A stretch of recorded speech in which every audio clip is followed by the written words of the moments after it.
So, guys, thank you for coming down and doing this. I thought I would start this by just having you guys tell the story of, like, what has been going on in your lives right now, because you were supposed to be in Korea for a while and then had to go back to the U.S., and then fucking coronavirus came out. And I didn't see you guys for a while, and now you're here, and you're going to be leaving again. Can you kind of fill us in on that? Well, I mean, I think a lot of people who follow the Overwatch League know that Achilios and I lived in LA last year for about 9 months. So we were really excited to come back to Korea. Yep. And when we were signing our contracts for this year, it was with the kind of understanding you'd be traveling a lot, but mostly in Asia, mostly in China, and all the cities in China that we're broadcasting from, and then you'll be doing broadcast in Korea. So back and forth, China, Korea. So you can imagine that with everything happening in China and then Korea being the #2 coronavirus country for a little while there at the beginning, at least from what we knew, confirmed cases. And what we still know. Yeah. Blizzard was a little bit less than excited about having us stay in Asia and having people go to China. And we were in the States for an event, or for a few set of events that we were going to be doing. And then we were just kind of told, like, well, nothing's going to happen in Asia, so you guys need to stay here a little bit longer. And then it got worse, and then, can you guys just stay here a little bit longer? And then America fucked everything up. Yeah, and then it got over there. And then it was, even if we could get you back to Asia to do things there, you just kind of can't right now. So wait, where were you guys when you first heard about coronavirus? It was in Korea when we first heard about it. We obviously had heard that there was this new virus starting up and whatnot, but we didn't know the global scale that this was going to reach. Yeah, it was weird seeing it in the news, because I think I mentioned this on a previous podcast, but it almost felt like, how in a movie sometimes they'll have like a news story that's going on in the background that kind of comes up over and over again, and eventually it becomes the part of the main story. That's what this felt like, where I was in Tokyo with you for Evo, and I remember just reading about this thing happening in China and seeing them board up the walls, and it kept getting bigger and bigger, and then now it's just everywhere. It's crazy. When we were in Tokyo, no one really took it in Tokyo very seriously in general. And then it took a long time for people in Japan, I think, to take it seriously compared to Korea. But even before we went to Tokyo, I remember Koreans were pretty nervous about it. People were starting to wear masks, and a lot of places were starting to require masks. There was even like a time where Chinese tourists were getting banned from going to certain places in Korea. Yep. A coffee shop across from my house that had a giant sign in English, Korean, and in Chinese, like, sorry, like, no racism, but like, please put racism a little bit. Just a little bit sprinkled on top. Yeah. But I mean, I remember going to the gym, and I watched the news on the gym when I'm on the treadmill, and like just seeing like you said, it was like, at first it was like, oh, look at that thing over there, and then it just kept getting like more and more and more louder. How much Korea was talking about it, and then even before we went to the States, like everyone here was kind of like, we gotta stop this thing. Like Korea was taking it very seriously, but no one in the States when I landed there. Not everyone even had heard of it. Not even a fuck. People didn't even know about it. Yeah. Barely. So you were in Tokyo. I was in Osaka, and that's kind of when we got the news of, hey, we need you guys to come to the States, and we need you to leave like 2 days after you get back from Japan. So it was a really quick turnaround of being in Japan, because our then visas were expiring and we had to reset them, re-enter the country as a tourist, and then basically immediately leave so that we could work on the Overwatch League, because none of the travel stuff was going to happen. So we got very short notice, like, we need you in Los Angeles and you need to get out of there now before things get worse. This basically hit right before the new year started for Overwatch League, right? Yeah, it was like beginning of February. I want to say we flew on like the 3rd or the 4th of February. Yeah, we flew super early, and Blizzard was working on getting us new visas, and they were worried that this could mess up that process as well, so they wanted us to come to America as soon as possible to make sure everything could get sorted. So you were basically going back to the U.S. to get the visa sorted so you could get back into Korea while the pandemic was going on. While we were in the U.S., we were going to do a few events, which we weren't originally scheduled to do. Yeah. So it was kind of like, for Blizzard, they looked at it as like a way to kill two birds with one stone. Look, you guys need to get your visas done. We'll put you on these events while things are kind of suspended right now in China and Korea. But I'm sure things will go back to normal and it'll be fine. But then, we all know how that story ends. It actually hasn't ended yet, in fact, that story. It's ongoing. Yeah, and so you guys are back here now. Yep. But if I understand correctly, you're going to have to leave Korea again and then come back in because of visa complications. Actually, let me just explain for people listening, because this is probably obvious to us, but a lot of people don't realize you can't just stay in another country for an indefinite period of time if you're not a citizen of there. So if you're a U.S. citizen, it's 3 months if you're in South Korea. So you can be here for 3 months. I think that's the same in Thailand. If you're Canadian here, it can be 6 months. But you can't just hang out there forever. But the problem now is that airports everywhere are shutting down. You can't travel just anywhere, no matter who you are. So when people would have to do visa runs in the past, this is all pre-pandemic, they would just go to Japan, for a few days and then come back. Close. Yeah, easy holiday. Hour and a half flight. People go to Thailand or Philippines or something like that. But right now, Americans can only fly from Korea back to America. So we're talking about a trans-Pacific flight here. And then on top of that, if you come back into the country, first of all, they test you for corona. Do they do the nose test or the Both. Okay. Both. Yeah. And then And the nose and the back of your throat. is that pretty unpleasant? The throat one is so much worse than the nose one. It's the thing is, I was really worried about it because I, like Seth, really hate getting throat swabs done. And when he told me about it, I was really nervous. I think that's why it wasn't as bad for me, is because I was like, I set his expectations way too high. but I was nervous about it. But you had to do it twice. I had to do it twice, and it was terrible both times. I have a horrible gag reflex. Like, even if I'm brushing my teeth and I go to brush my tongue, I'll still just like that. So when they're just open wide, I'm just letting you know I might vomit. And they're just okay, open wide, and then they just stick it and then just scrape it around the back of your throat for 4 whole seconds. It doesn't hurt. It sucks because I'm trying my best to not puke all over this gag guy. reflex the whole time. If they were doing it to me, if I felt sick before it or something, I 100% would throw up too, I think. Yeah. The nose one for me was kind of when you jump into a pool and you don't blow out your nose. Okay. So you get that chlorine in your water, and that chlorine water in your nose, and it has that kind of burning sensation. Yeah, you burn for a little bit. It was a little bit like that, but it was a lot better than the back of the throat swab for me. And then after that, they put you on a bus. This is after you've arrived from the U.S., gone through the airport, they test you. Well, you have to wait. They don't just put you on the bus. It's a long process. They take you back into the airport. At least for me, they took me back into the airport, and then I sat there for about an hour. I had to ask the military officer who was sitting there watching everybody who was waiting for the buses, can I go to the restroom? He said, okay, go. Couldn't use a water fountain. Couldn't go to the 7-Eleven inside the airport that was 10 feet away from me to go get a bottle of water or a snack or anything like that. You just have to sit there. Then they took us and put us on the bus. And then I had to wait an additional 40 minutes for the bus to leave. And so the bus takes you straight to a hotel. But this is one it's going to be when you get on the bus. And just to make this clear, so you guys have to pay when you go to the hotel. It's $1,400 US. About it's about 1150 or something like that. 1.4 million Korean won. And you're basically in jail at this point in time, right? Yeah. I mean, they've locked you in there into this hotel room. You're alone. Yeah, and so I think the craziest thing about it to me was by the way, this is 2 weeks, real quick. 2 weeks, right? 14 days. Well, 14 full days. Yeah, so the day that you arrive doesn't count. 14 24-hour cycles. Yeah. And you can't leave. You cannot leave the room. The day you arrive doesn't count, and the day that you leave doesn't count as a day either. You have to it's 14 whole days. And if you land at 5 a.m. for example, and then go through all that process all that shit Seth was just talking about, you go through all that, you get there at 2 p.m. and you do the whole day in the hotel. That doesn't count until the next day is the first day. So if you're coming to Korea, I recommend that you land late, land at 7 p.m. or something like that. Otherwise you waste a whole day of your life.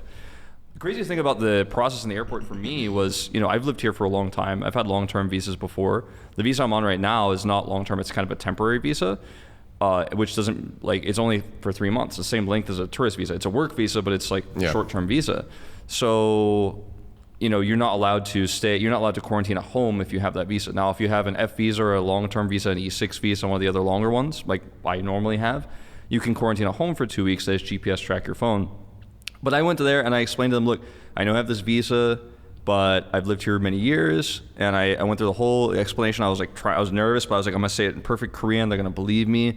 And then someone came over and was looking at things. She was show me your housing contract if you live here. I was I had already prepared this because I was I think I might be able to convince them to let me quarantine at home. So I showed her my housing contract with my address, my name on it, signed, everything. And she was oh, she was just kind of oh, you're not bullshitting me. And she was okay. And then she talked to somebody, and then she signed the paper that said I can quarantine at home. And I was oh man, unlucky Seth couldn't figure this out, because Seth was already on the bus, and I was I don't know how to even tell Seth I did it. My housing contract is not in my name; it's in my wife's name. Right. So I wouldn't have been able to pull this stunt. Yeah. I was actually the one who told him that he probably could get it done because his apartment is in his name. You had to go to the hotel anyways, though, right? So it worked, and then you always hear about those immigration like back rooms where they take you to the back room and like question you. Like as soon as I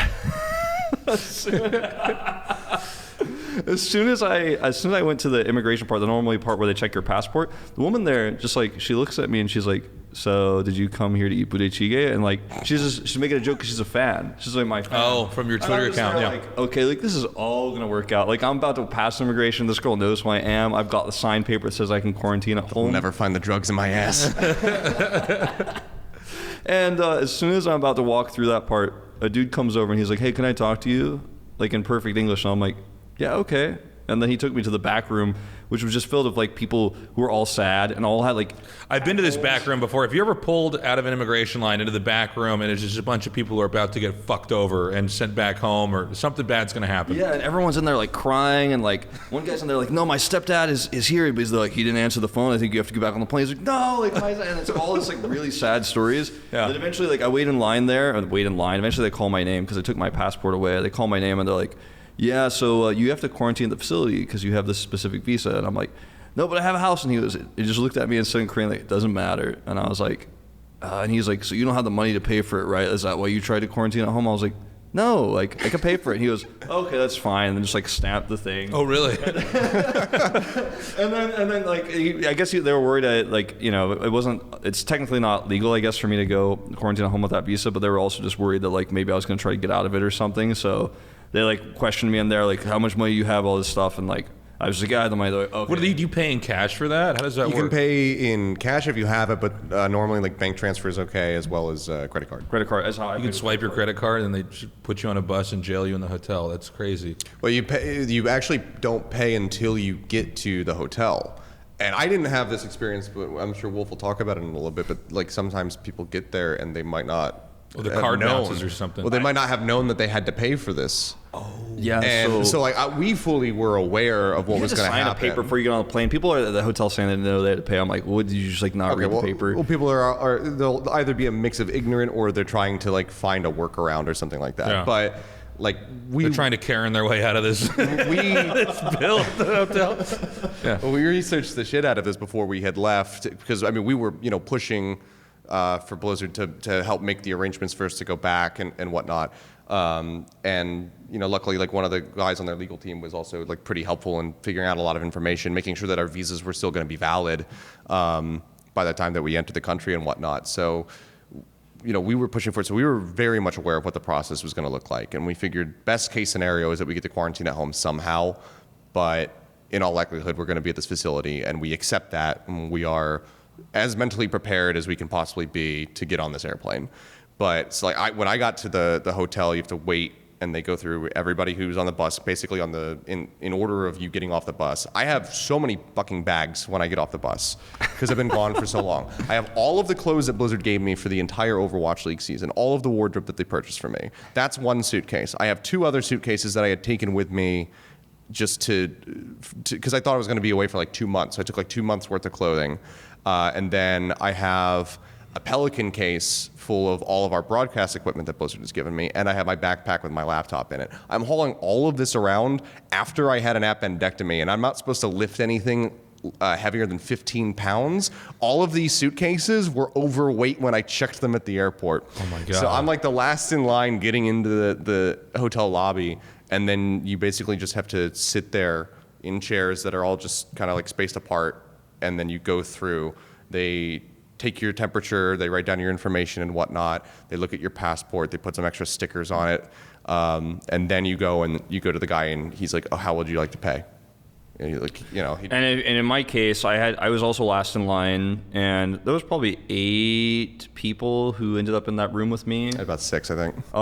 And I should point out, it's like a repurposed like hotel banquet hall. Yeah, it's like a conference room. A conference room, and like everything is just covered in like plastic all over the floor. Like you're in like, really? an insane asylum. It's like covered in plastic. The It's walls like are covered in you're plastic. one of Dexter's victims. Yeah, the floor is covered in plastic, and everyone's wearing hazmat suits except like the passengers, right? And they make you wear gloves and like put hand sanitizer on the gloves, but otherwise you're wearing whatever you traveled in. Do you have any photos of this or anything or video? I don't. Not have supposed to any take your photos. phone out at all. That's But like crazy. everyone's in hazmat suits, so it's like, and then you go through like if I had to go through like 6 dudes, like 3 on one side of the table, like this L-shaped, 2 tables, 3 dudes, and then 3 dudes, and like they asked me a bunch of questions, made sure I had the app installed because you have to have this app where you submit your temperature twice a day. Yep. So when I get to the end, he's like, "All right, get in the back of the line of the people paying," and then there were like, I said there was like what 8 people in there. I'd say 5 of them had a major problem with paying. The first guy had twin children, and they looked like maybe half Korean, half American. Even the father looked like half Korean, half American. And he had his twin children with him, one boy, one girl. And they were 17 years old, he said. And he said that the embassy told him that if they were under like 19 in Korean age, that they could stay in his hotel room and quarantine with him. But when like the airport said that as well, and then when he got to this place where he had to pay, they were like, yeah, so that'll be 4.2 million won. He's like, Oh, because he has to pay for each room for each kid. And he was like, no, what the fuck? And he was like screaming at him. He could speak Korean like decently well as well, like about my level, I'd say. And he was really angry, and like he was calling the embassy, and like it was a whole fiasco. And then like everyone behind him wasn't just like, they weren't just like, all right, you go do the phone call, and then like the next person go pay. So we're all just waiting, and then eventually they're like, all right, next person. Then the next guy is this French guy who literally admitted on the bus when he was talking to some of the authorities who didn't want him to get off the bus, like he came here to date this girl that like he met online. What? And he doesn't have money. He doesn't have money to pay. Oh my God, I'm in fucking pain. He doesn't have money to pay. Like he just doesn't have the money. And he's like, no, she's gonna send it to me. And then like, Oh my God. and so this guy he was talking to, by the way, the guy that's paying, I don't know if you're the same payment guy, but he speaks perfect English. Like he's not like gonna be fooled by any bullshit. And so he's like, well, I'm gonna call her because she hasn't sent the money to us yet. Like I need to call her. And he tries to call her, and with like the quarantine phone, she doesn't answer. And he calls like 4 times. He's like, she's not answering. He's like, I don't know what to do. You might have to go back to Paris or whatever. And he's like, no, she'll answer. And then he's like, can I call with your phone so at least she'll know like, oh, he's calling me, like it's not a weird number or something. And he hands the phone to the guy, the payment guy, and he looks at the phone, and the text message comes in that says, who the fuck is calling me? And he just looks at it and he goes, I don't think does she, are you sure you know her? Like, and I have to sit behind this for 30 minutes, and another guy shows up who literally only has a small, ones like gym backpacks, like little stringy ones, you like pull them tight. That's all he has with him for 2 weeks, and like he has almost enough money. He's trying to make a deal. He's like, all right, so I can give you like 800,000 won now. I've got 2 chickens in this bag. He's trying to haggle his way through I just keep asking, like, can I go? Like, I just gonna pay with a card. Can I go? And he's just like, every time I'd ask him, he would like be really angry at me in Korean. He'd just be like, wait your turn. It's not your turn now. Wait your turn. I guess there's just no in their heads. There's no reason to do this efficiently. No, it's just because it's just inefficient. 2 weeks of fucking hell. So we can just. Yeah, so you're just waiting. That's also interesting to find that all the people that are trying to get through seem like they're living on the edge or they're not making the best choices.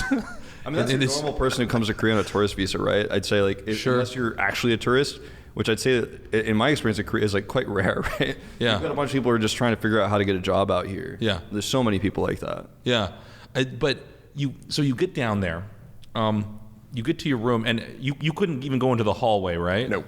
No. You can open the door every day, 3 times a day. They will bring you food and a trash bag every day. Trash bag once a day, and then they put like food out, and It's just doshirak. they used to notify you when you were allowed to go out of your room, but I guess that the rules changed or whatever. You just get it whenever you want.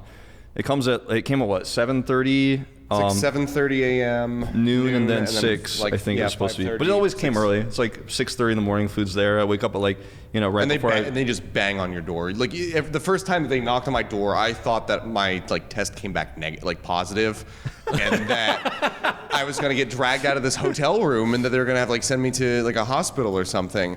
But I just hear this like huge banging on the door. Bang. It's fucking 7:30 in the morning. And are these military people doing this, or it's not hotel staff, right? They're mostly soldiers. So this is basically like it's a hotel, but it's just been taken over by military and medical staff, and they're mostly like really, really young as well. Like I'd say like 20 to 22, like on average in my experience. But yeah, they bang on the door, and like the first few times you're like, what the hell? You think like there's a problem because you forget that your food is coming or whatever, because you're not used to like having someone bang on the door and open it and then like grab your food. And so the first few times it happened to me, I remember just like opening the door and being like, oh, what's going on? I put my mask on, and then I like open the door, and then you just see like due to the hazmat suit just casually putting food down next to the next door, next to the next door. You can like practically hear him whistling. It's like so casual. Oh yeah. And he says, dun, dun, dun. And then the food gets put down. It was so weird because that happened. It woke me up. So I jump out of bed. I'm just like, oh, what the fuck is about to happen here? Like, are they gonna tell me that I have to leave here? That I have coronavirus? Like, what's going on? Do I have to do the test again? And I open the door, and then there's just nobody there. I'm like, fucking ding dong ditch me. Like, wow. what is? And I look down the hallway, and then the dude is there in his hazmat suit. And he's just wheeling along a car that's just full of dosharag. How is the food? Terrible. There was my like God. maybe like 2 decent meals, and then the rest of it was just like bulgogi. Pork cutlets. And, It was Bulgogi for me like almost every day. But it was mostly bulgogi, and when you get into the room, they give you like 5 things of ramen, like instant ramen to do, to make, and then there's like instant coffee. I think for food and drink that might. There's like if there's you like were a couple bottles of smoker, water. I mean, you were able to smoke in the room. Oh, if you're no. They had to yell at people for smoking out the window and stuff like that, because you could like barely crack the window open. Yeah, you couldn't smoke at all. Yeah, you just like can't smoke. You can't go outside at all. Yeah, and they so every day too, about like 3 times a day, sometimes more, just really based on whatever the fuck they felt like. They would blast this long announcement in English and in Korean, like saying like, you cannot leave your room for any reason. This is an announcement. And at first it used to say this is an announcement from the Situation Room, as if it was like cool and official, but they dropped that eventually. They would literally say, hello, for those staying in this quarantine facility, this is the Situation Room. Firstly, and it was like a, you know how like a Korean would learn. It's like very poorly written, bad English. Like, so it would be like it's like you know when Koreans learn to write essays in English, this same thing you learned in like 2nd grade, where they're like, okay, so you could say firstly, secondly, in conclusion, right? That kind of thing. So it was like, firstly, you must not leave your room, and then it was like, secondly, you must check your temperature from every day before 9 a.m. before 5 p.m. And then like some other managerial stuff, and then like at the last one was always like, if you're no smoking, please be considerate of others. If you're found to have been smoking, I think the penalty was like $100 fine. Yeah, I was just like, well, So if I was honestly, a smoker, I would have been smoking in if there. you're a smoker and like you manage to get like duty free on like the airplane, because like duty free shops in the States are all shut down. You can't go shopping at all duty free right now. Okay. And you know, I was like, well, I know that I'm not going to be able to really get alcohol while I'm in here, and I'm going to want to have a drink every now and then. And I asked the airplane staff, I was like, you guys still have duty free like in flight? And they're like, yeah. I'm like, great. Oh, so you got a bottle in I was there. like, I will have a bottle of 12-year scotch, please. Nice. I went to a liquor store before going to my friend's house, because he's the guy who keeps my car in America, because I have a 1998 Volvo in the States that this guy takes care of for me. Piece of shit. Nice. I mean, it's great. We used to drive to work in it every day. But anyway, I was going to his place. I was sleeping at his place. He's not too far from the airport, so he was going to take me. And I just went to a liquor store, a Korean liquor store near where I was staying in downtown, and grabbed a bottle of Crown Royal. That's all I had. And then I went to the convenience store. They let me go to the convenience store. They didn't let him for some reason. But So you could. When you were in the airport, you could do it, but you couldn't. Yeah, it was bullshit. Well, okay, so when I had nothing.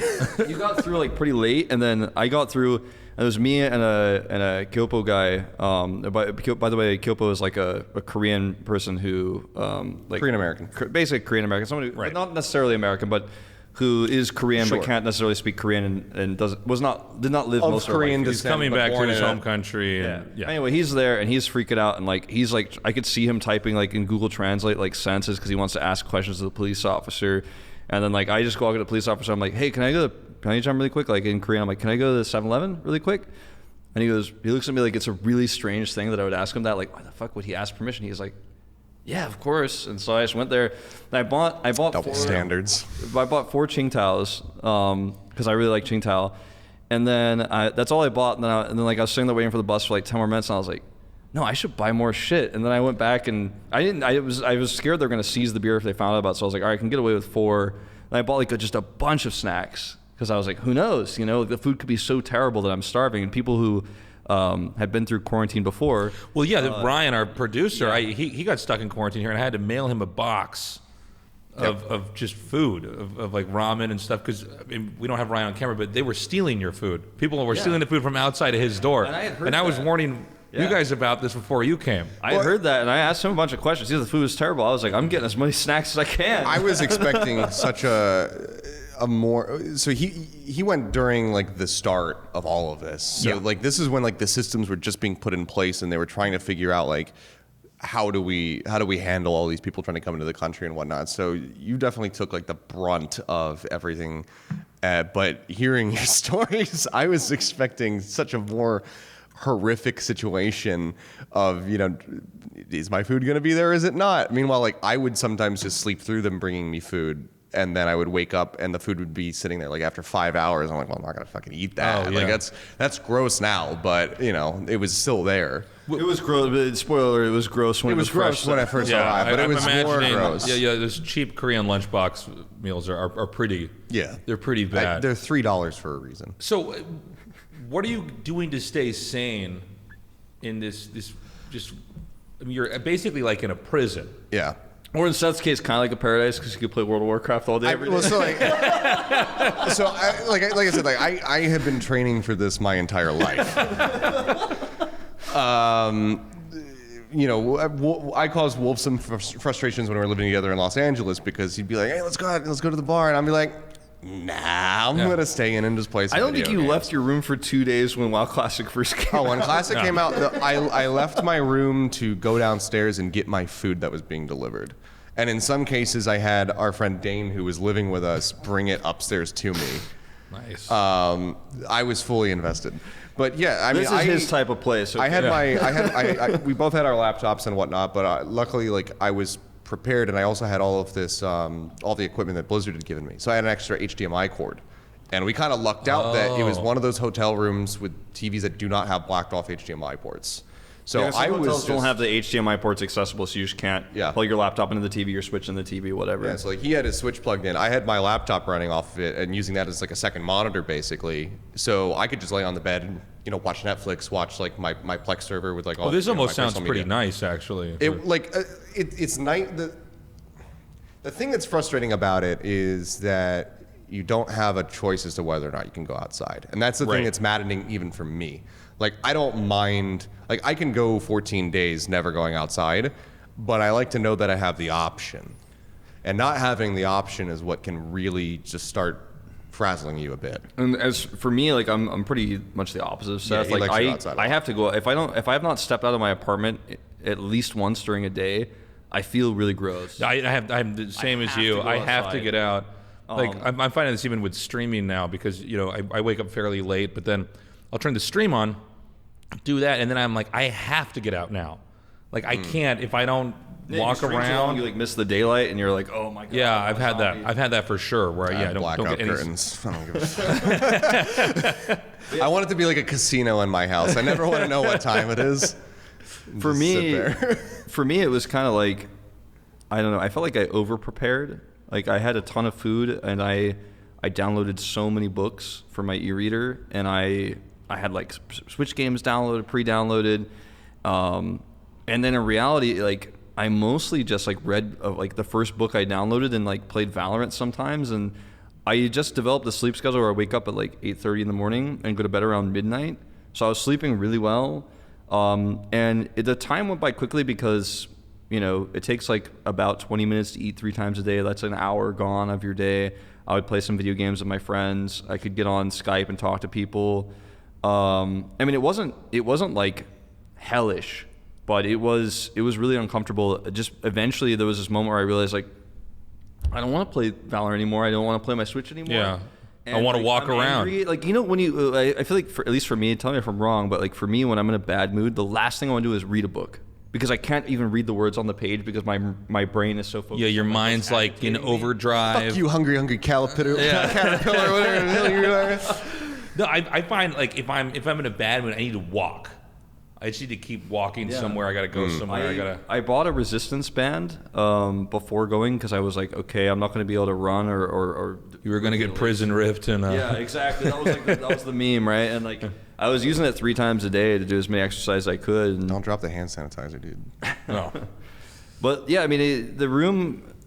I made it into a meme. I uploaded a video on YouTube of like my quarantine crib because I got sent a bunch of snacks and I organized the room like I thought pretty well, and I just wanted to be funny. Like, look at how sick my room is. His room had 1 like large bed. My room had 2 like twin beds.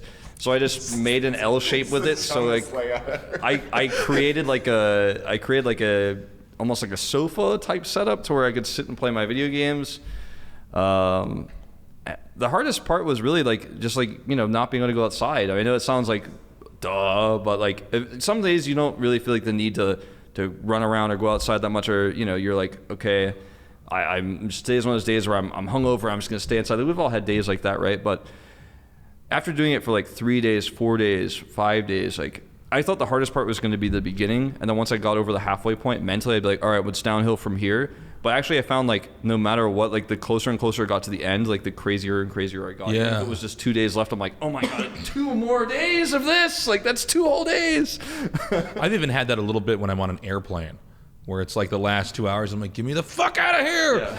I can't handle it. It's, I don't know. I have to be able to move around and stuff. But so you were suffering from that kind of insanity, stir crazy or whatever they stir call crazy, it. but you were okay for the most part. Yeah, my sleep schedule just went off the rails. Really? And honestly, like the only form of stress I think that I had was because I was at some points like waking up at like 9 p.m.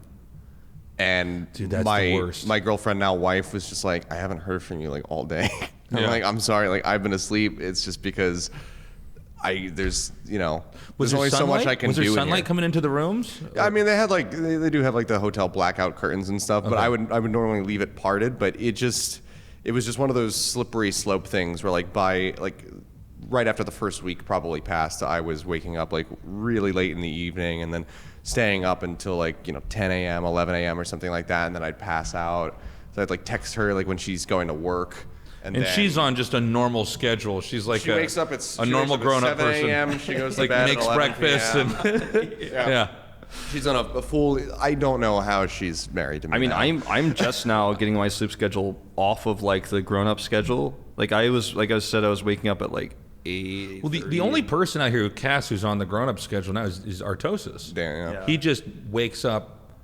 I mean, his kids wake him up. He's got a bunch of kids, but I mean, I find for this line of work in general, everybody's a night owl. Yeah, I mean, I'm just now starting to wake up at like 11, 12 again, like my normal. For me, mine is about like 10:30, 11.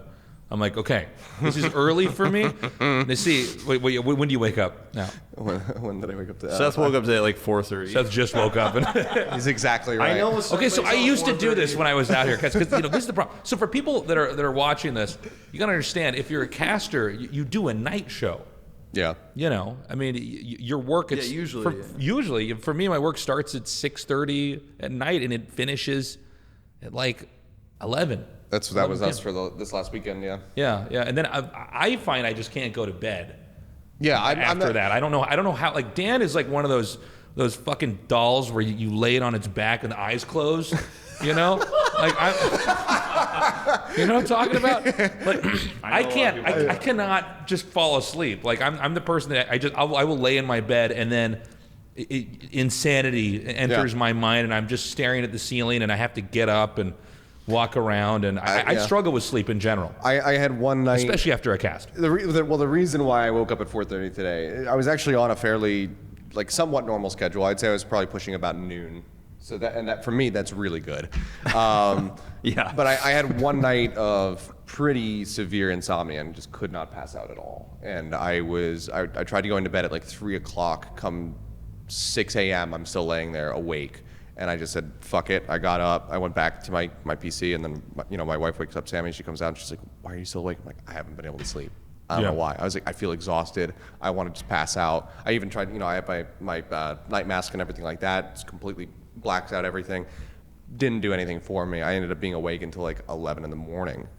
I have so that sometimes. it's just offset me now. So I have to work against that cycle. Yeah, it's hard. You work I out? have that like every now and then too, where like I'm up until usually I fall asleep eventually at like 7:30 in the morning. But some nights I'm like, okay, I'm gonna be a good boy, and I try to go to sleep at like 1:30, and I'm just tossing and turning and like cannot sleep until like 7 a.m.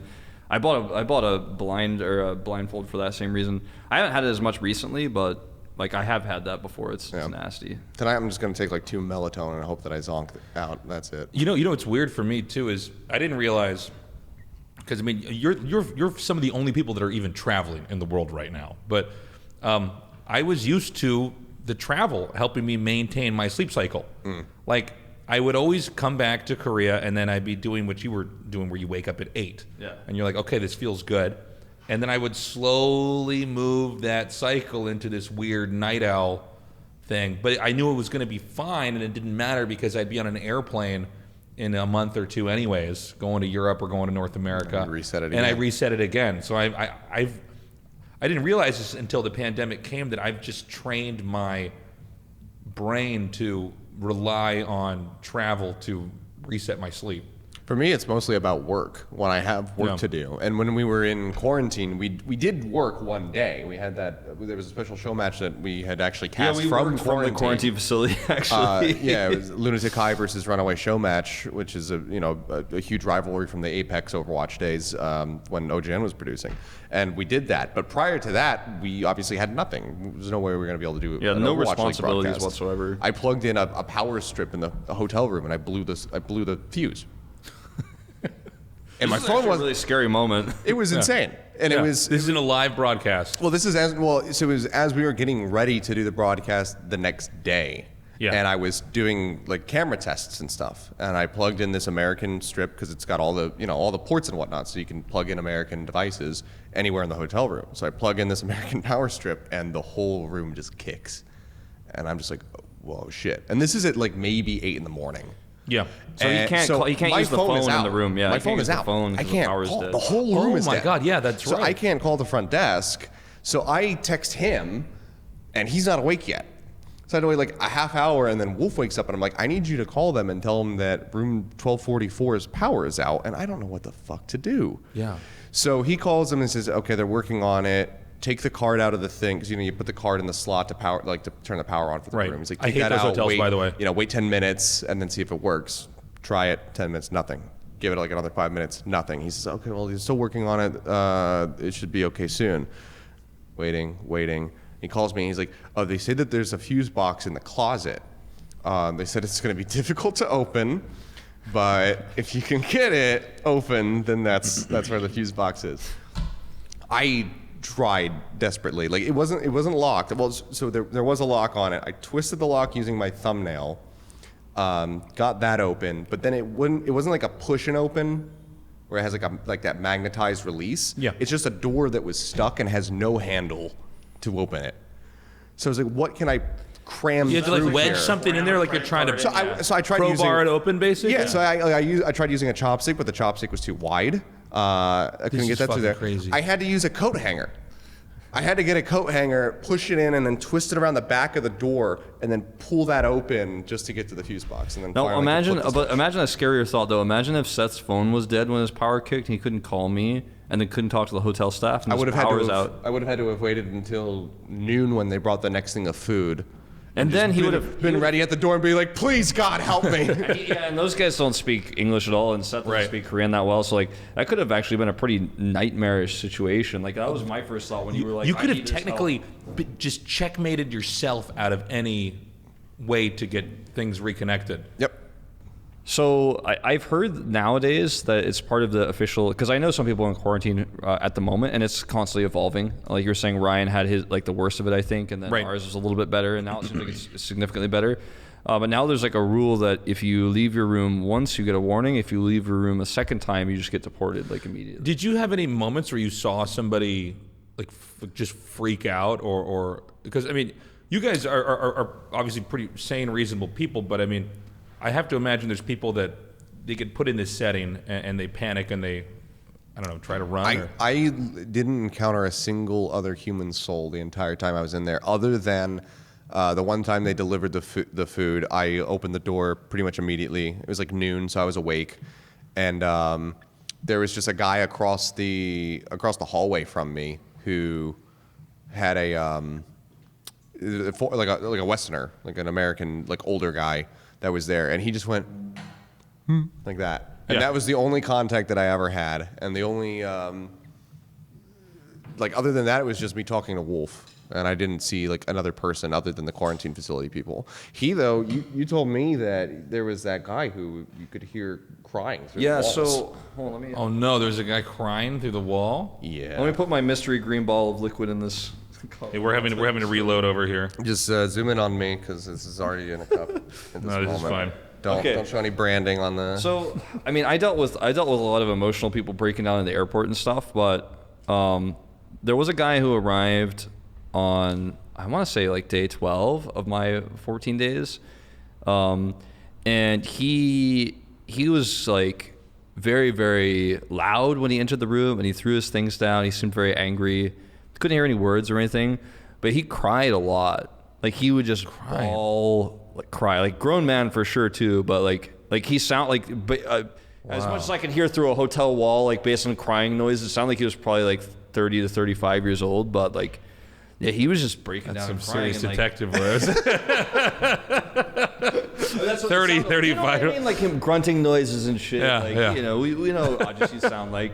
I'm just imagining you hearing the crying and having those scenes from Sherlock where he's identifying all the pitch of the voice and everything else. His sniffle frequency was definitely under 40. So he was just in there sobbing because he's sobbing a lot, and he came in late. Otherwise, that room next to my room, like that room was vacant. There was food in front of it from like maybe second or third day that I was there, and it just stayed there. It never was taken away, and it was like literally the same food and the same trash bag. I guess people in the hallway realized like, oh, okay, he's not there, but they left the food in front of his door. But it was always the same food, the same trash bag. So there was no one in there for like a really long time. And then I think I was against a wall on the other side. There wasn't anyone on the other side. So I was like pretty isolated until that guy came in who was crying. But there's two guys across me that I would see a lot of the time when I went to get my food. And those are like the most haunting image I think I'll ever have of this quarantine facility is like the first time I encountered the guy across from me, maybe on like the third or fourth day. And he was a Korean guy. Apparently not with like any family connections or proper visa, but he was Korean for sure. And when I opened my door to get my food and he opened the door to get his food, like our eyes locked. And like he looked like he had showered in like 4 days. He looked like he's just disheveled. His skin is so pale. He looked like a fucking ghost. And like he looked so scared when he saw me. And like he's like his door is halfway open. He looked so scared. And he grabbed his food and like looked all the way down the hallway and then like closed the door. And like it made me like feel like, ugh, like oh my god, like it was just like it's like you forget you're like in the simulation or something because all you have is this room, right? Yeah. You don't really look down the hallway. I had a pretty decent view. I don't think you had a decent view, but I could see people walking on the street sometimes. But like you kind of forget you're in this like shoebox until you see like another person who like looks down the hallway and like looks like he hasn't showered in 4 days because who the fuck cares? I didn't wear pants, you know, the whole time I was in there, and like I don't know. That was really that moment was the second like. I think weirdest and worst part for me. The first part was when I first got in the room. Yeah. I saw that it was 2 beds and how tiny the room was. I almost threw up. Like really? When I entered the room, I almost threw up. Like I was like, because you're like, here it is, God, here it is. I've been here like for 2 weeks. Holy fuck! I don't know if I could do this. I don't know if I can go through with this. I was just, man. You were fine. I don't know, man. Again, I was expecting so much worse. Yeah. So, because You had a real well, like I mean, like when he went to his quarantine, there was no air conditioning, and that was like the first thing that I checked when I walked in was just the fucking air conditioning. Yeah. work. No, and it did. seems like I it's was a roll of the thank dice God. because the government's basically just snatching up hotels, and these can be good hotels or complete piece of shit I've heard hotels. stories of police barracks that used to be used for like police training that has like brick walls and like no windows. Oh and my God, it's like the Vancouver bunk beds. Titans training facility. Yeah. But like I've heard of places don't have internet. I know Ryan didn't have internet for most of the time. Yeah. If I didn't have internet, That would have done. I me think in. I would just snap. Yeah. I don't think I'd be able to do it. But here's what's crazy about this for me is you guys are going to have to do this again. You have to do it again. Yep. You have to leave. Well, it'll be a little bit different for me. I'll be able to quarantine at home as long as nothing gets fucked up with my paperwork because I'm gonna be going back because you're officially married. Now. So I'm gonna be filing to get my spousal visa. Right. Okay. So I hopefully as long as all of that goes through and gets approved and they don't think that we have like a fake marriage for whatever reason. I think it'll be fine. We called the consulate in Los Angeles and the guy was really reasonable and he said like, oh yeah, like 2 weeks tops to get it all taken care of. So coming back, I should be able to quarantine at home. That's gonna suck for me and my wife a bit because we have to stay apart because she goes to work. She works in an office, so I won't be able to hug her, to give her a kiss or anything like that. Like I'm probably gonna sleep in my PC room on like a mat on the floor. I see. Okay. Yeah, because otherwise she can't go to work. Like if he interacts with her at all, like she can't go to work. Yeah. Right? So I'm basically gonna lock myself in my PC room. So I'm basically you're no matter what, you're in an upgraded version of. I'm in a what much you already more. did. Yeah. Okay. My cat will be there. Which I can't really. Like, they keep saying that cats can get coronavirus, so it's like. I don't know. I know that tigers got coronavirus. They thought in Wuhan originally cats could have it, and a bunch of people were throwing cats out of windows when the sixth time I saw the article, cats can get coronavirus now confirmed. Like the sixth time I saw it, when it was like we know for sure now. The problem. How do we know for sure? Like again. Yeah. Like, the problem with coronavirus. The cat was sneezing. Is like we don't know. I mean, it's hard to follow any news right now with this. I mean, it really is. I mean, for me, with this topic with news, I was amazed how many people would write on my Instagram. This is when I would post a photo of me in a mask. Like I have one of me in a mask. There did have a thermometer gun next to my head, and I just had gotten back on Instagram. I was not using social media that much at all, and I thought, all right, I'm trying to, for this podcast and other stuff I'm doing, like streaming, I thought, okay, we'll use Instagram. And then coronavirus came, I thought, I'll get some photos of what's going on. This is world news. And all these Americans were saying, you shouldn't wear a mask, that doesn't help you. On my Instagram, I'm like, what the fuck are you talking about? I mean, the World Health Organization also said that masks were bad, so. I know, it's been hard to get any facts. Like with cats with coronavirus, I don't know. I think it's probably fine, but. So I think what happened here was people really misinterpreted what the CDC and the WHO said originally, because they said don't wear masks unless you're showing symptoms, because they wanted people to not be stockpiling masks. I think it was also that they didn't have enough masks. But the problem is that, like, I think when they said that, essentially you're saying, well, then covering your mouth and nose don't matter, which it seems like. Even though this is apparently still controversial in the U.S., I don't get. I just remember hearing they don't want people to overreact, right? Because, like, if you tell people like, okay, masks are the only thing that can save you, right? Then people are going to stockpile masks. But then if you say like they're not necessary, then like unless you have symptoms and people have symptoms are going to wear it. But like if you tell everyone has to have it, then like they run out. And I know I've told this story to you a million times since I've been back, but like I would see people scoff at people in LA for not having a mask. Like, oh, he doesn't have a mask. I'm like, I'll give you $200 if you can have a fresh, unopened mask to me tomorrow, because you're not going to find one. This is another weird thing. No mask to be in the found. U.S., there's not a mask-wearing culture. Europe as well. Like, I remember just coming when I moved here, and I saw this a little bit. You know, my dad works in Hong Kong, so I would go to Hong Kong and visit him as a kid. And people wear masks, and I just thought, why do they have a mask on? What's the point? And so many superheroes around here. Yeah, I know. But it's just. I mean, it makes perfect sense when it's explained that, okay, maybe this woman doesn't want to wear makeup, or maybe this person is sick, and they just don't want to spread it. But yeah, there's something about Western culture they just don't. Well, it's so foreign to wear a mask. That's how I found out most people didn't know about coronavirus in the States, because I'd wear my mask around. You know, the masks, because I happened to buy 7 masks in Tokyo, and those lasted me because I reused them and washed them and stuff. Oh, so you brought those masks back to the U.S. and were wearing them? I brought those with me to the U.S. and like I had them, you know, for a really long time, because that's all I had, right? And it was literally impossible to get masks. But when my first mask that I was reusing, when I'd wear it to bars or whatever, like when I'd go into the bar, I would take it off, because no one's wearing masks in the States, and like I didn't realize at the time like how serious things were to get in the States either. Like I'm not going to pretend like I knew all along like how this would be. But whenever someone did see me wear a mask in a coffee shop or a restaurant or whatever before I ate my food, they would ask me like, "What's with the mask?" Like, you know. Do you want to hear a pretty cringy story, man? You want to hear something cringy? Dan and me did it a while back is because we used to get recognized at events. We thought, because we've been in Asia for long enough, we thought, well, we'll just get some masks and we'll wear them while we're in like in America. And then like we put the masks on, and then people would just walk up and be like, Tasteless, why are you guys wearing masks? And we're like, fuck this, all right. Didn't work. Didn't work at all. But yeah, I mean, it's just not a culture where I'm actually surprised that the masks are being politicized in the U.S. Yeah, everything in the U.S. is political now. It's so weird. I'm like, are you really surprised? It's so. I mean, for the small amount of effort that it takes to wear a mask, and then also just the fact that like it just seems like common sense, like spit particles come out of your mouth, and that's how the virus is. People sneeze. The mask helps cover those up. Originally, all these people on Twitter or Instagram that would write me would just be like, it doesn't stop you from getting it, but that's not the point. The point is that if everybody's wearing a mask, the person who might have it doesn't spread it. Others, yes. It's a courtesy. It's not all about just. It's almost like it's an American mindset of like, I'm worried about me as the individual. Well, that's collectivist mindsets. It's basically like wearing a condom. Like if you read the box.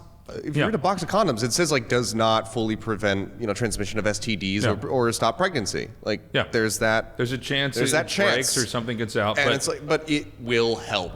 Yeah. Like it will give you a percentage increase, better chance of preventing that's actually that from happening. I'm surprised I haven't heard that analogy before. But it's well, I mean, if you try to use condoms as an example to a lot of these people who don't understand masks, they'll be like, what the fuck is a condom? And that's how they were born. But like, church wanted. Contraception is against God's will. So in the U.S., I mean, I haven't been back at all, right? Sure. I mean, Don't go. Yeah, I've heard it's. I mean, is the U.S. going to be able to fix this, or is this going to be? Because this is going to be an extended issue. We've had protests. Right and left, by the way. California is now like the largest hub for coronavirus. Is it California? I thought it was Arizona. Is it California now? It's California. Okay. They've overtaken Arizona, and both states have overtaken New York, which had that obviously an explosive outbreak. Topically, a lot of states were talking about this like months ago, like month and a half ago or so. A lot of states were talking about like, well, I'm not going to allow people to enter my state. Like, look at how well we're doing. Blah blah blah. I'm going to make people quarantine for 2 weeks if they cross the border. We're going to set up border patrols and stuff like that. And then those states are actually now kind of like the ones that are doing poorly. And a lot of states are actually talking about, I don't know if I didn't check really the news that much today. It might actually be literally have already happened. But I know a lot of states are in talks about like shutting down their borders unless, they're requiring people to quarantine for 2 weeks if they cross the border, which is, obviously what we've done here and what a lot of countries in Asia are doing for all our international travelers. But it seems like it's almost what you have to do if you actually want to just contain it. What does New Zealand did it. But like, what does it mean when we have like the states actually? This is in my entire life growing up. Like the state's governor never really meant anything to me, right? Because the president was like the face of the country, and like I grew up in Georgia. Nothing really special happened with the governor. At least not in my eyes, right? Nothing that affected my daily life as far as I could tell. As a young kid before I moved to Korea, but like. This is a moment where like the governors seem to have like a lot more power than they ever have, and like it's the states by state is more divisive in the U.S. I think that it's ever been. Since, I mean, the Civil War. It does seem like that. I mean, growing up, obviously there's state pride for sports teams and stuff like that, but I mean, I grew up in Kansas and then I moved to Colorado for school, and it wasn't like I was from another country or anything. But it seems like now these states actually have these real responsibilities that they just didn't have before. Yeah. I mean, the truth is, if you're in the States, in the U.S., you just it doesn't really matter where you're from. I mean, people make jokes about each other's states, but now it's suddenly, in an emergency like this, the decisions at the top actually play a huge fucking role. Yeah. And we're getting to see all these 50 different experiments on how this is all happening. Interesting. Well, in an area where there's still porous borders between the states. Yeah. But yeah, it's very interesting time to see something like this. Well, I mean, we had Orange County, like the mayor or whatever of that, whoever the fuck it was. They said that like you don't have to wear masks anymore, which is stupid. And then the governor had to come in and be like, nope, statewide, completely mandated. Everybody's got to wear masks, go outside. It seems to me like he's like trying to compensate for the people under him being incompetent. It just seems to me like there's, as long as you can get a mask, difficulty of wearing one, I don't see the big deal. I mean, I have seen so many. Oh God, there's some wonderful Karen videos out there right now that will just drop your faith in humanity even further, but they will also give you a nice chuckle of these people who are going out and they say like, I can't wear it because I have a health condition, and then what is the health condition? Nothing serious. Like, I have asthma. I'm like, you can wear a mask with asthma. Yeah. I know a lot of people with asthma who Like, wear masks. you can wear a mask with asthma, or it's like I forget what the one she had this excuse that she couldn't wear a mask. I forget what it even was, but it wasn't even like a respiratory issue, and she was claiming that because of that, like she couldn't wear a mask. It just does seem, just kind of big picture, it does seem like everything is political now in the U.S. It's very strange. It is very strange. It's like, it's very black and white, but like what I mean by black and white is red and blue, right? In terms of like, are you left or are you right? But in the U.S., it's a very individualistic culture, right? Everyone's about me. And you're kind of taught you were special when you were a kid. It's all about you. Like, take care of yourself. You want to be an astronaut, Johnny? Yeah. Mm-hmm. But you could be president one day. But in Korea, it's kind of like, if I don't wear a mask, I could hurt someone else. Like, I want to be part of the group. And like, everyone's doing it. So if you don't do it, if you like are like, well, I'm not going to do that, then like everyone kind of shuns you as well. So you're part of the group. Yeah. It's like, I was thinking about this recently when I was in the States. When you order a Coke in America, they give you like a glass of Coke. It's like unlimited refills, but it's your Coke. Like the waiter gives it to you. When you order a Coke in Korea, the person puts it on the table. It's for the table, right? Like if you order one Coke, they'll bring the one Coke out with as many cups. Glasses. Yeah. And like it's just like a huge cultural difference. And I think that, I mean, America's always going to be this way. It's not going to change or anything. You can't fix it, but I think each person feels like, well, I'm not going to get it. Like, I don't have it. I'm fine. I'll never have I think it's that kind of mentality. Like, I found myself sometimes when I was in the States feeling that way as well. Like, well, I'm pretty sure I don't have it. Like, if I go outside for just a few minutes, like, do I really need it? But I always wore it because, it felt like the right thing to do. Yeah. But I did have those feelings when I was in the States. Whereas here, I don't have those feelings for some reason. I don't know why. I find myself, I'm much more self-conscious just about trying to do what the group wants. Yeah.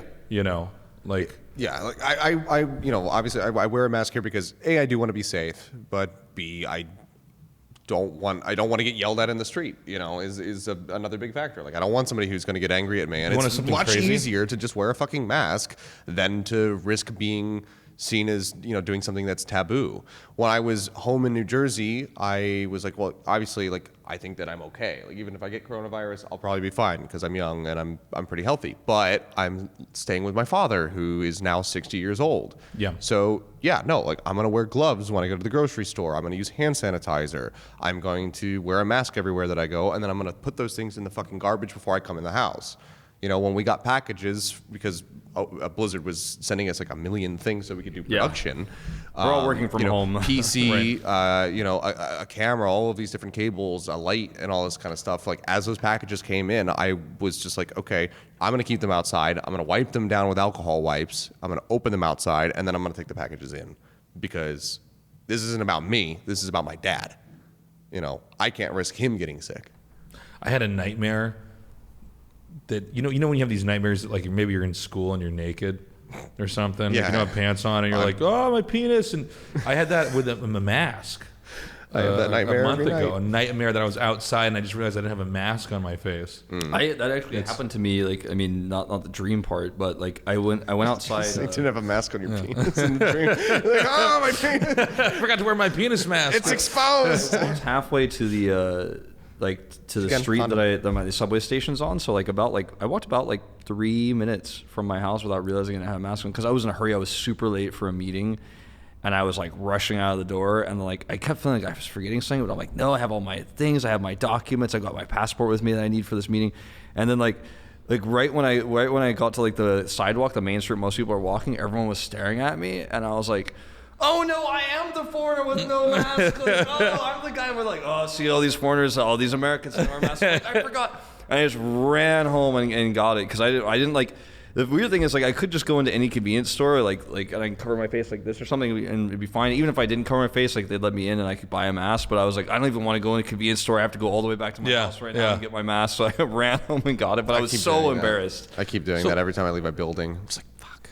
How long do you think this is going to go on for, the coronavirus Here pandemic? or generally? I mean, globally, because this affects, I mean, it affects everybody, of course, but like, this is fucking up all of our work so much. I mean, It's insane. Half of my No work is crowd. hosting Yeah. overseas events. Our studio for GSL and ASL is completely empty, which has just been weird. It's been very eerie. I don't know. People are out of, I mean, I'm so pissed at these people on Twitter who are saying that, like, esports does fine during this, where I'm like, not if you actually work in esports. I mean, not streaming, but I mean, this has been devastating for people. Oh, esports is online. Take that, real sports. I know. So weird. Why would anybody even sports. say that too during a pandemic where all these other people are getting hurt anyways? Like, I've seen so many.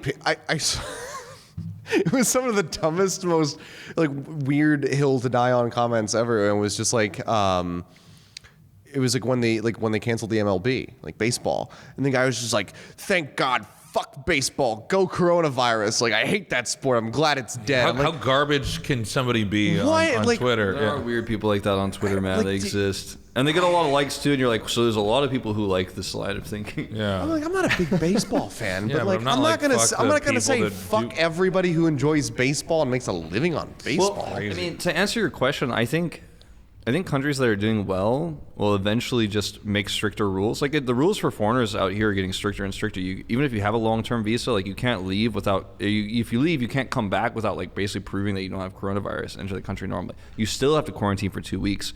It's becoming harder and harder to enter the country as a foreigner, even as a foreigner has a visa in Korea. Maybe the countries that do well will just make their rules stricter and stricter and stricter until it's basically like the country itself is quarantined off from the rest of the world, like New Zealand did.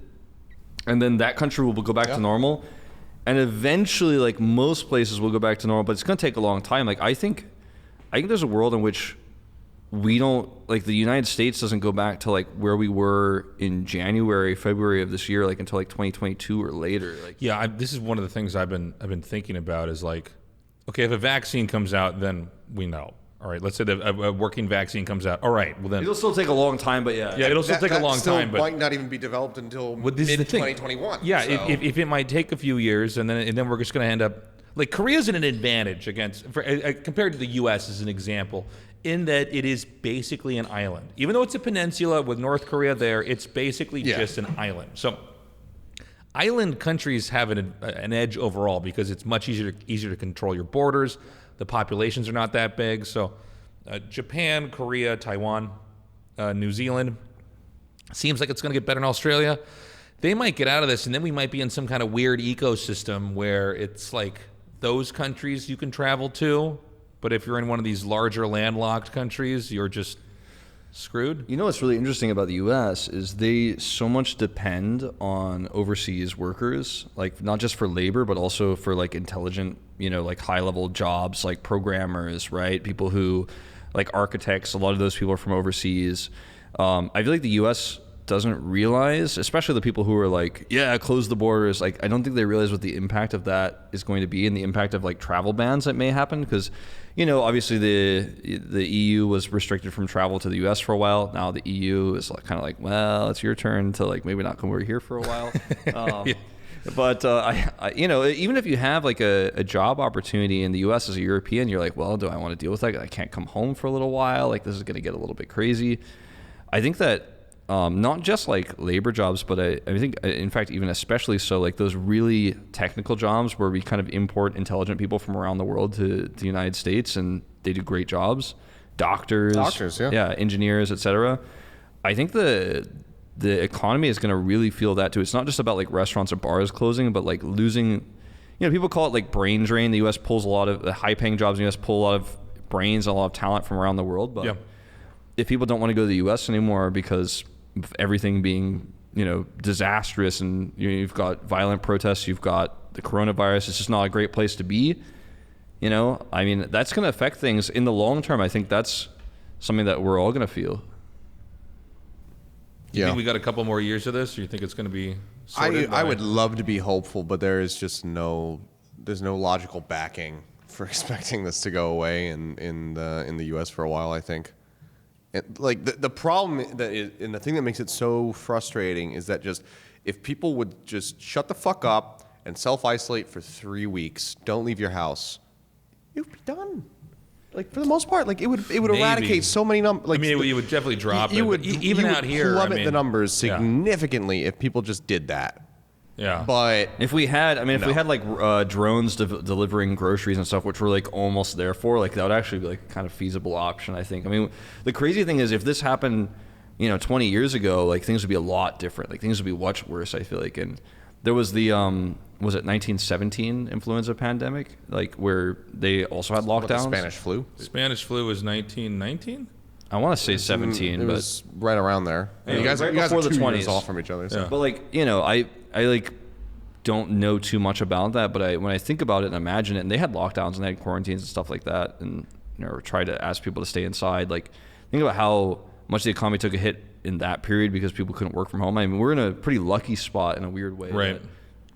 Yeah, it really, really sucks. I'm not trying to say like, well, we should be lucky we're in the coronavirus, but we're lucky that it's happening in this time where we can do video calls. And sometimes when I'm in these meetings where everyone's on video, it feels like that Star Wars hologram scene from the prequels where like the people who aren't there, there's like a hologram of them there. Like we're all kind of there. I feel like this kind of goes both ways though, in that, I mean, like obviously like is a difference from like the Spanish flu, like when that happened, that takes a while to like circulate the news about how things are developing for the like in the country and what the plan is to try and prevent a further outbreak, because you just have to rely on radio. Like that's basically all you got is those kinds of transmissions. And the radio like, hadn't even really taken off back then. Yeah, so like it's not even like a widespread thing. So like that takes a lot longer for news to travel. So things are going to be pretty bad for these days. Obviously, the news travels instantly. Everybody gets that information instantly. The problem that I have is choose to read it. Yes, but the problem that I have is that by the same ways that you transmit news instantly to each other, people feel empowered to go against what is advised and what is not good for the population because they have a platform now to share their own opinions. And that's the problem with social media. People get their own news now. You can get your news from social media, but you can also go out and be a Karen and record a thing and be like, this is going on Facebook. Yeah. They wouldn't let me go into the store because I'm not wearing a face mask, and that is unconstitutional. Yeah, I don't know. I really want stuff to get better. It does seem almost like in the current climate with the way that news is consumed, it's like everything is sensational. Everything is, I don't know. You can get any kind of story you want. I don't know, man. I mean, I'm. Are you guys going to be okay as far as casting goes for this? Because you guys had big plans before this pandemic happened. You guys were going to be doing the Asia circuit with Overwatch League, and yeah, I mean, we were supposed to be kind of like Thursday, Friday, flying out of Korea, going to, either Guangzhou, Shanghai, Chengdu, or Hangzhou, and then being there, and then Monday coming back to Korea, and then if it was a Korean week, being here for an extended period of time, otherwise getting ready to fly again. So my frequent flyer miles are crying, and they're non-existent now. But that might be the best perk about working in esports too, is the frequent flyer miles. It was going to be so good. All that and the duty-free shopping is going to be amazing. Tasteless. My whiskey collection was going to explode. But yeah, I mean, like that was the original plan. That's what we were really excited about. And like Blizzard was a little bit worried when they kind of like pitched it to us. They're like, this is a lot of travel. Like, is this okay with you guys? And we're just like, fuck it, let's do it. I mean, like, I've always had like a great interest in traveling to China because I just haven't been able to do it that many times. I've only done it. Well, I mean, I've done it quite a few times, like maybe like 8 times or something. But I'm always like there Beijing for work or Shanghai. Yeah, Right. and Shanghai or Beijing, and like I've never been to Guangzhou before. Chengdu's supposed to be amazing for Guangzhou's food. supposed to be very good. Yeah, pandas in Chengdu. Like, But I mean, it's gonna be I've been to awesome. Chengdu. I've been to the panda bear sanctuary. I wanted to go. Yeah. It really hurts our league though. Like our league was set to be the first like global franchise league in esports, and we were all like, it was supposed to be that from the beginning. It is, but it was supposed to be that from the beginning, and then we had to set up in LA, which was pretty awesome. We'd used it for one more year, and then everyone was like, okay, are we really doing this? We're really doing this. We're gonna commit. We're gonna send every team around the world. The things that like the documents Seth and I have seen about travel schedules for teams like will blow your mind. Like how many planes people are supposed to take all year this year. But it was exciting, and like it's just like we had a few of those events in the U.S., but it feels like just like the plane that is the Overwatch League kind of got grounded, and Stuck on the that's tarmac. Yeah, that sucks. You know, like I can't say like I'm happy about it. Seth and I are still getting paid the same amount of money, you know, as contractors to the Overwatch League that we were getting paid before if we were traveling. So, like, from a monetary perspective, it's kind of like a win for us. We don't travel as much to work at home, but I fucking hate working at home.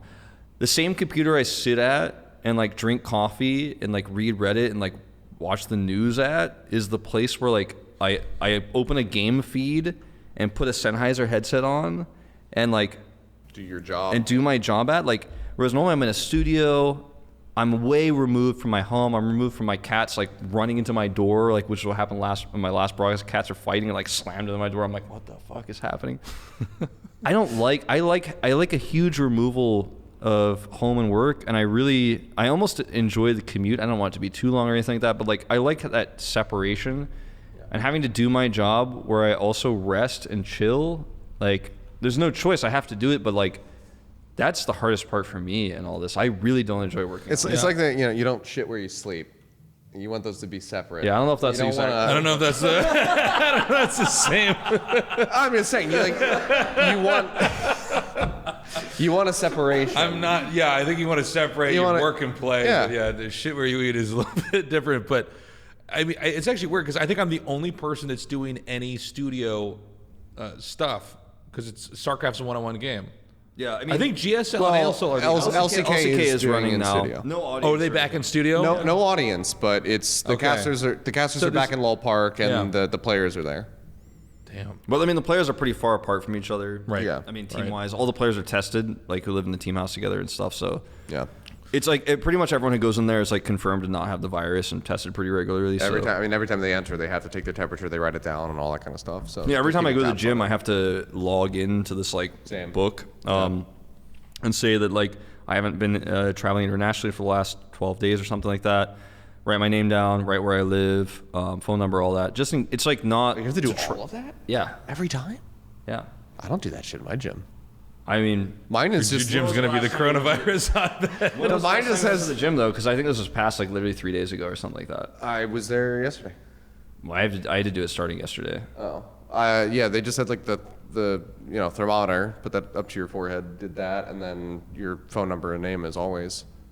I think they have these new rules here, but they're not all being followed. Maybe they haven't been pushed Correctly. out to my Those gym small yet. businesses. I'm going again tomorrow. That's mostly what I did. I mean, I have to put my address as well there, though. But the thing Yeah, is, I'd have like, to do that. the information that they get is actually not to like track you, if like, because the gym is not going to find out if you have the virus. Yeah. If someone else who went to the gym had the virus, it's contact tracing. So if someone who Yeah. went to the gym has the virus, they can call you and let you know, like, hey, you probably have the virus. And then where do you live? Okay, tell those people, like, hey, this guy was in contact with a guy who has the virus. So then they can tell everyone, like, hey, I don't know if I should come into work because I'm near a guy who knows a guy who knows a guy who had the coronavirus, right? Yeah, that actually- and that's why we like have such a low, like the virus transmission here is so low because the contact tracing is so good. You just quarantine everyone who's come into contact with anyone who's had the virus. It's insane. It actually happened to one of my wife's coworkers.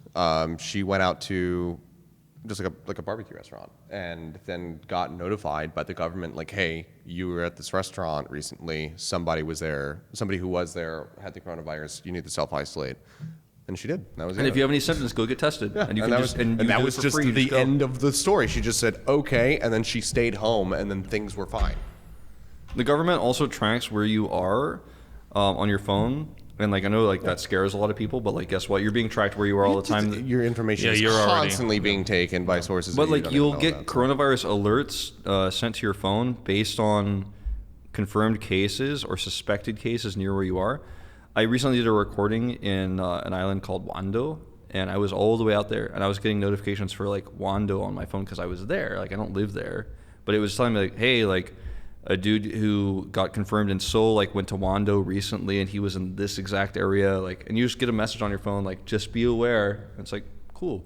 Yeah. I really appreciate that. You know, I think that great. scares a lot of people, like the GPS tracking and including contact tracing. But like, I don't know. I as a non-criminal that doesn't do anything wrong, I have no reason to be worried about people tracking me. And if it helps other people not get sick and it helps me stay safe, then like I'm all about it.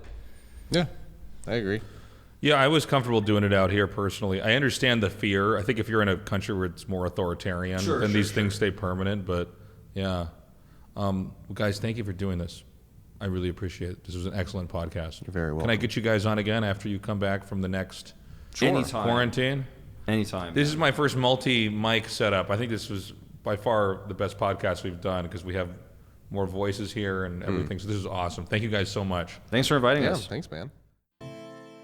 Thank you guys for sitting down and listening to this episode of the podcast. Again, if you enjoy stuff like this, content like this, please get out there, spread the word, write a review. But most of all, if you could support us on Patreon, that's patreon.com/Tasteless Podcast.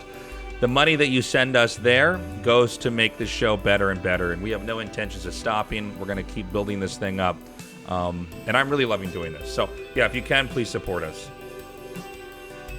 This podcast was produced by State, artwork by Alarise, music by Mark Lentz. Special thanks to our top Patreon supporters, Seth N., Rohit Sambadi, and Charlie Sheaver. I love you guys. Stay safe, wash your hands, and wear a mask. Bye-bye.